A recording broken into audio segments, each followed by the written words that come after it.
They will help Trump. They will take away abortion rights. They will end affirmative action. They will liberalize gun rights. They will do all of it until we stop them. And somebody needs to start listening in the higher echelons of the Democratic Party. Who are the insurrectionists here? Who are the authoritarians here? Who are the fascists here? Meanwhile, there's much more about left-wing Democrat meltdowns here. This time yesterday with a decision by the Supreme Court. Our friend Julie Kelly has the details here, as you can see. A huge, huge decision by the Supreme Court granting a cert in the presidential immunity appeal.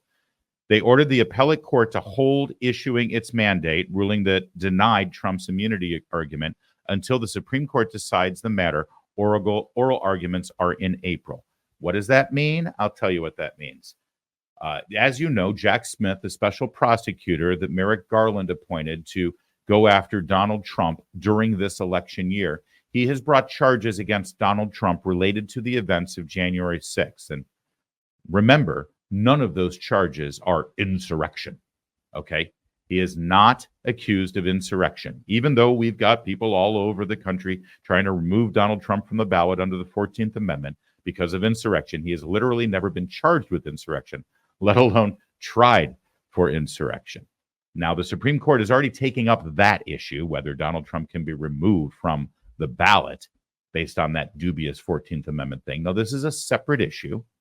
He is facing criminal charges of an unprecedented kind based on the speech that he gave on January 6th that then, according to the prosecutors, led to the events at the Capitol on January 6th.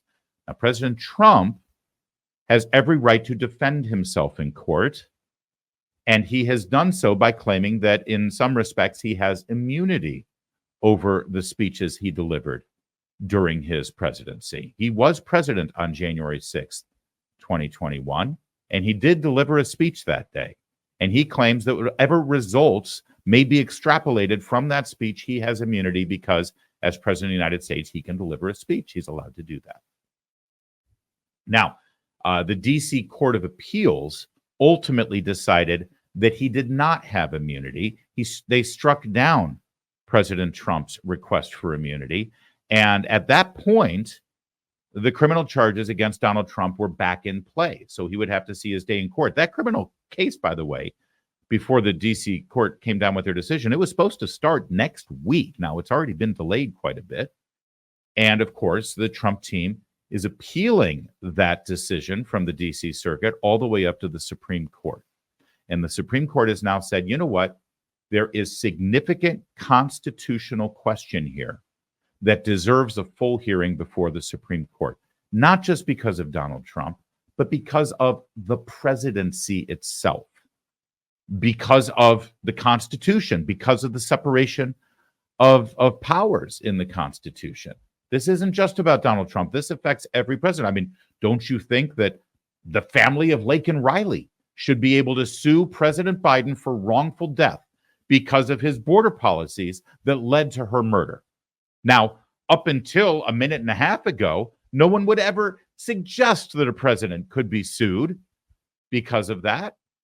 But you could extrapolate from this new action going after the president of the United States and something that he said in a speech, you could extrapolate that to the rightful conclusion that a president could be sued or the president could be held criminally liable in the death of Laken Riley because of his border policies. That's because they're so bloodthirsty to go after Donald Trump. They are so determined to keep you from being able to vote for him that they would rather throw him behind bars and upend any constitutional norms in this country, that they would rather prosecute him and turn inside out 250 years of precedent rather than have you afforded the chance to actually vote for him. But of course, the ramifications are huge in this. And because they have utilized an unprecedented law in an unprecedented way against a former president and current candidate for president, well, the Supreme Court said, hold on here, folks. Let's tap the brakes and let's see if this passes constitutional muster. So they simply are doing what the Supreme Court is supposed to do. They're going to hear arguments, and they scheduled it for the end of April. And the decision probably won't come down until late June, which is where most major decisions that the Supreme Court makes comes down. Megyn Kelly, a lawyer herself before she entered the media, she gives the analysis. With the Trump immunity case being accepted by SCOTUS and what's happening in Georgia right now that we talked about yesterday, Trump may have pulled the inside straight he needed to beat these cases. New York is a joke. That's the New York case against him. Georgia is dying and severely delayed. Florida ain't happening. The Florida case is the classified documents case that Joe Biden got a pass on. Not happening before November. And now neither is the January 6th DC case. Incredible. Yeah. I mean, theoretically, the decision could come down on the Supreme Court. And if it goes against Donald Trump, then theoretically, in July, August, September, they could put this case together. And part of me thinks that the Democrats, Merrick Garland, Jack Smith, the media, they would love that. They would love to actually have a criminal trial for Donald Trump happening 2 months before the presidential election. It would be brazen. Again, it would be unprecedented. It would be despicable. It would be Banana Republic, but that's how desperate they are. So now the fun begins. Watch how they reacted. We'll start with CNN, and we're going to grow an escalation from there. And in speaking with sources on Trump's legal team, they're still not confident they're going to win on the merits of this issue of absolute presidential immunity, but they know they are winning on their larger strategy to delay these federal cases until after the election. If Trump is reelected, he can have his attorney general dismiss Jack Smith and these cases. So great news for him, but this is a considerable blow for the special counsel, Jack. All right, but pause there for a second. You hear, of course, the framing of this. I would report the story as I just did somewhat differently. But you see, the Trump strategy is delay, which sounds shady, doesn't it? You know, far be it for a defendant in an unprecedented criminal case with charges that have literally never been brought before in this context against a former president and a candidate for president. Far be it for them to actually want to analyze every possible legal and constitutional aspect of this thing and have a nice, lengthy trial so that they can take their time in defending themselves. It's not their fault that Biden, Merrick Garland, and Jack Smith waited until the fourth year of his presidency to bring these charges. January 6th happened over 3 years ago. And it took them over 2.5 years to bring these charges. That's not Donald Trump's fault. That's not the defendant's fault. And now you've got the media, you've got Democrats, you've got legal analysts saying, let's go. You've got Jack Smith, the prosecutor. Time is of the essence. Why? You see, if this isn't a political case against Donald Trump, then the election day shouldn't matter. If all you care about is truth, justice, and the American way, if all you care about is the law, then election day is irrelevant.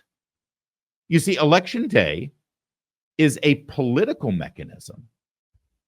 And by wanting to move this along and speed it up, it tells me that you don't have the law as your primary consideration. You have politics as your primary consideration. And as a special prosecutor, as a Justice Department, when you're putting politics ahead of right and wrong and law and order, maybe I'm naive, but that's not the way these things should happen. And of course, the media, they play along with it. They're on the side of the people who want this to be expedited for political purposes. They don't care about the law. They're just like Jack Smith. They're just like Merrick Garland. They're just like Joe Biden. They only care about stopping Donald Trump. But more importantly, if I may, not even about stopping Donald Trump. It's about stopping you from being able to vote for who you want to vote for. You're the problem as far as these people are concerned. Just watch. Jack Smith. This is the second time the Supreme Court has rejected his pleas to just weigh in and quickly resolve this question of immunity so he can move along with his case. As you noted, his oral arguments are not until April 22nd. So we expect we probably won't get a decision until late June. The judge overseeing the federal election subversion case has said she would want to give the two sides 2 months to prepare for trial. which pushes it into the late summer, Anderson, and just makes it not impossible, but much less likely that this trial will go before November.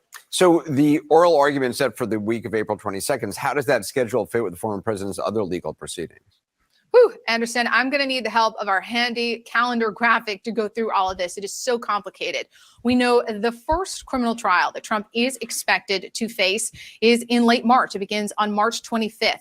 That is the so-called hush money case. The district attorney, though, frames this as an election interference case. They argue that the hush money Trump paid to former adult film star Stormy Daniels ahead of the 2016 election was meant to interfere with that election, to influence it. Now, that trial is expected to go until maybe early May.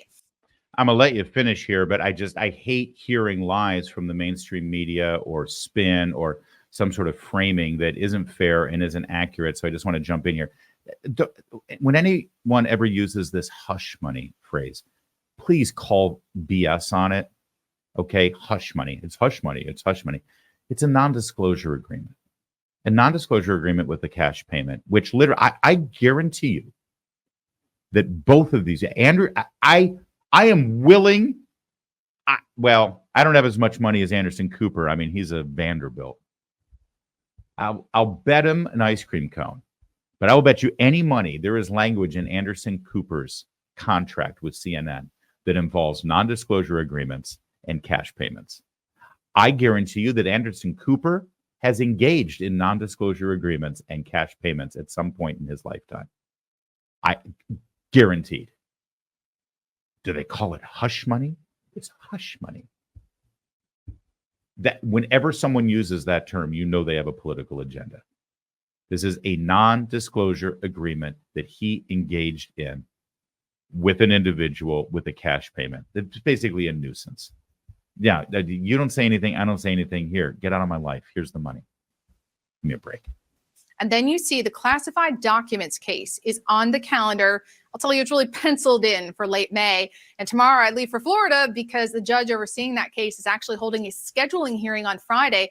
Anderson, it is widely expected that she will delay that case. The question is, will it be delayed once? Will it be delayed multiple times? Will it go before November? It's an open question. Then you see, of course, the political events, but the Fulton County case is scheduled for August. That's when Fani Willis previously said she wanted to bring that case, again, a state case, also a case that's outside the pardon power. But right now, these efforts to disqualify Willis are likely going to delay those proceedings. So is it Fani Willis? Gosh, I could have sworn it was Fannie Willis. I'll have to look into that. Look at that schedule. Look at that calendar. And you tell me that this doesn't seem like a perfectly timed political prosecution of Donald Trump. Every single thing that they're going after him on is many years old, multiple years old. And yet they timed it all out in this way. Does that seem like a coincidence to you? Does it? Or does it seem like a direct political prosecution that they're using the law for political purposes to go after a person so that, again, you won't be able to vote for them? This is always about you, not about Donald Trump, about you. You are being disenfranchised by this entire process. By the way, if anyone's watching that might know the president, the former president, Donald Trump, if they're in his circle, if they know his advisors, could you remind him to keep saying that whenever he addresses these issues, when he's doing a rally or an interview or a campaign, every single time?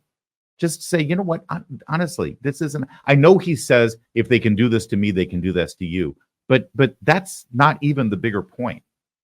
They are doing this to me because they're afraid of you, is what Donald Trump should be saying. They're doing this to me because they don't want you to be able to vote for me. It's not even about hurting me. It's about hurting you because they still haven't forgiven you for voting for me instead of Hillary Clinton. That's really what this is about. And it would be so effective if President Trump, with all respect, would start taking up that language. Adam Schiff, if you're CNN and you want commentary on Donald Trump's legal situation on the Supreme Court, boy, you want to go to Adam Schiff because he's always truthful about things like this. When has he ever lied to CNN? Adam Schiff talking to Wolf Blitzer, who looks a lot healthier than the last time I saw him. Doesn't look like he wants to vomit on screen. Although if I were interviewing Adam Schiff, I'd have trouble keeping lunch down. The goal is to deny justice by delaying justice, and they may just succeed. If the oral arguments are in April and a decision doesn't come out until May or June, and Judge Chutkan at the district court says they're going to have 3 months after that to prepare, then you're right in the fall up against the election. That bumps up against the Department of Justice policy of not normally taking legal action in close proximity to an election. I think the issue here is the proximity to the election is because of the defendant's own conduct, his effort to delay the proceedings. In that case, I would hope that the trial goes forward whenever it gets sent back to Judge Chutkan. So a American citizen facing the full criminal force of the United States federal government appealing a decision of a judge to the Supreme Court is actually just a delay tactic. And this language that he employed at the beginning, boy, I am so sick and tired of hearing them twist a basic norm of American jurisprudence in such a way. Listen. The goal is to deny justice by delaying justice. Deny justice by delaying justice. See, there's an old axiom in American courts, in the American jurisprudence, in the American way of life, which is justice denied. Excuse me, I'm so sorry. Justice delayed is justice denied, right? And it ties together with an individual American citizen's right to a speedy trial. You see, if the government arrests you and throws you behind bars and denies you bail and then takes forever to get to trial, you know, like they've done to the January 6th defendants, you got to rot away in jail. You have no right to get out and live your life on bail, right? You're guilty until proven innocent. You stay in jail. The government delays your trial date, delays it and delays it and delays it. Finally, you get your trial date and that drags out. And finally, you're acquitted. It turns out you weren't guilty, but you had to rot away in jail for like 2 years while the government held you there and used delay tactics before you could actually get to a trial. That's justice delayed, justice denied. See, we have the right to a free and speedy, fair trial in our Constitution to keep the government from doing that to the citizen. That's not what's at play here. Justice delayed is justice denied is not to protect the rights of the federal government and the Justice Department. The federal government and Justice Department, they don't have rights. We have rights, and they're protected from the federal government. Do you get this? But the maniacal twisting of that language to now say that because an American citizen is actually utilizing every single legal mechanism at his disposal to see if he actually has to face these charges, it takes an Adam Schiff to actually see that as a constitutional problem. That it's the Justice Department whose justice is being denied because of delays. That's not how it works. But that's an insight into the mind of the liberal left, isn't it? All right, a little bit more here because the reaction's escalated. Here's Congressman Raskin, Jeremy Raskin of Maryland. Obviously, we can't put all of our hopes in the Supreme Court. The people need to be engaged and aroused at this point to demand that there be justice, but also to. Whoa. So hold on. So he's angry at the Supreme Court. We can't put our faith in this. Can't have your faith in an institution. That's starting to sound a little insurrection-y. The people need to be aroused and engaged to demand justice. So the people need to demand justice. Is that how things work in this country? Can I just tell you something? I saw President Trump's speech on January 6th, the thing that brought on all of these charges in the first place. He never even came close to saying things like, we need to be aroused and engaged and we need to go and demand justice. What Jeremy Raskin just said there is more insurrection-y than anything Donald Trump ever said. But it gets worse.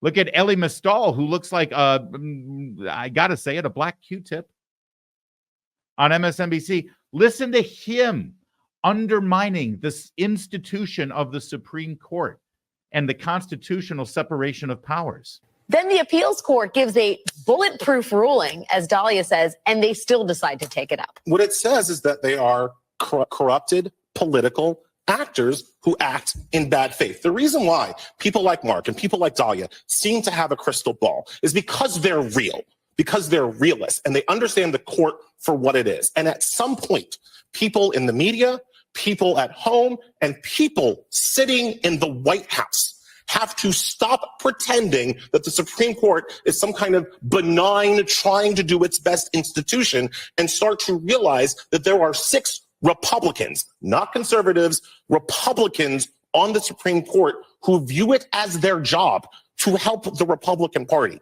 And until we do something about that, until we take away that power, until we draw the line on them there, they will continue to do this. They will help Trump. They will take away abortion rights. They will end affirmative action. They will liberalize gun rights. They will do all of it until we stop them. And so I just need to point something out here, because you see him. Look at him ranting.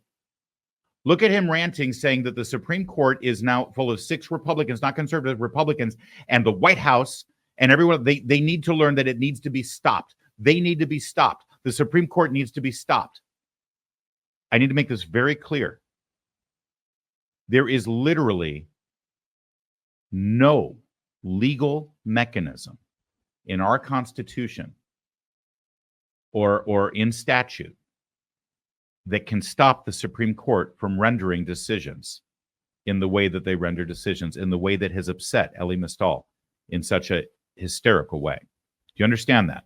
When he says the Supreme Court must be stopped, he is calling, in my opinion, for extra constitutional actions. Because he has no solution. He can't come up here and say they have to be stopped, and here's how we do it. We impeach the members of the Supreme Court. No, can't do that. Well, we have to replace the members of the Supreme Court with new justices. Nope, can't do that either. Currently on the books right now, legally, there is nothing that can be done to stop the Supreme Court the way he's calling for them to be stopped. So what exactly is he calling for? What emotions is he trying to stir up? What kind of action, direct action, is he hoping to get here? Who are the insurrectionists here? Who are the authoritarians here? Who are the fascists here? The only thing, and I mean the only thing, that he could possibly be dreaming up here would require an extraordinary upending of hundreds of years of established judicial and legal practice in this country. And that would be to expand the Supreme Court and pack it with a whole slate of new justices that do what Elie Mystal wants him to do. The last time a president tried to do that, it was Franklin Delano Roosevelt, a Democrat, who was smacked down by his own supermajority Democrats in Congress. And it was close to 100 years ago. And if the Democrats really wanted to do that, they certainly could have in the first 2 years of the Biden administration, when they had a majority in the House and the Senate, and they had the White House, and they didn't do it. So what exactly is he calling for here? If not some kind of violent insurrection. Again, I say, what you see here on cable news in reaction to this Supreme Court decision, to merely hear the arguments. They haven't even decided whether Donald Trump has immunity, and all they want to do is hear the arguments. And look at this reaction. Look at him. Look at how unhinged he is. And everything you're hearing from Congressman Raskin to Adam Schiff to Elie Mystal is more outrageous, more revolutionary, and more insurrection-y than anything Donald Trump said on January 6th that brought these charges in the first place. So now just wait as this year develops. When we get our Supreme Court hearing at the end of April, when we get the decision at the end of June, they are going to be unhinged, more unhinged than they already are. The good news for you, good news for me, is that we've got each other, and we'll be able to visit every single day as this continues to escalate and continues to get unhinged, and the left continues to lose their marbles, because ultimately they will stop at nothing, absolutely nothing, to keep you from having the elected officials that you want. I mean, think about it for a minute. They want to have their way in this country. And when you vote them out of office, when you refuse to elect Hillary Clinton and instead vote for Donald Trump, look at the chaos they created through Russian collusion, through special prosecutors, through the upending of any media norms and how a presidency is covered. Look at what happened with the voting procedures during the pandemic and every single instance that they could implement to try to make it easier for Joe Biden to be elected as he campaigned from the basement. They will stop at nothing. Look at that calendar of prosecutions against Donald Trump to keep you from being able to vote for him. They will stop at nothing. It just continues on and on and on. This is the precedent that we're seeing here. And then when you elect a majority in the House, elect a majority in the Senate, when you nominate justices and do everything constitutionally correct, and you get that 6-3 majority that you've been waiting for 50 years for since Roe v. Wade. And now this is their reaction to you. In their minds, conservatives have no legal right or decent ability to have any kind of influence or say in American politics, whether it's in the House of Representatives, in the Senate, in the White House, or on the Supreme Court. The problem here is not that you have actually done what it takes to win elections and actually get Supreme Court justices on the Supreme Court. No. The original sin here is that you don't agree with them, that you have a different approach, that you are a conservative, that you might not even be conservative. You're just not a radical Marxist leftist like they are. And so your voice, it cannot be heard. It cannot be heard, whether in the Supreme Court or in the White House or on Capitol Hill or even in social media. They will shut you up every opportunity they have. But again, the good news, the upside, the positive perspective is that we've got each other, and we're going to get each other through this every single day right here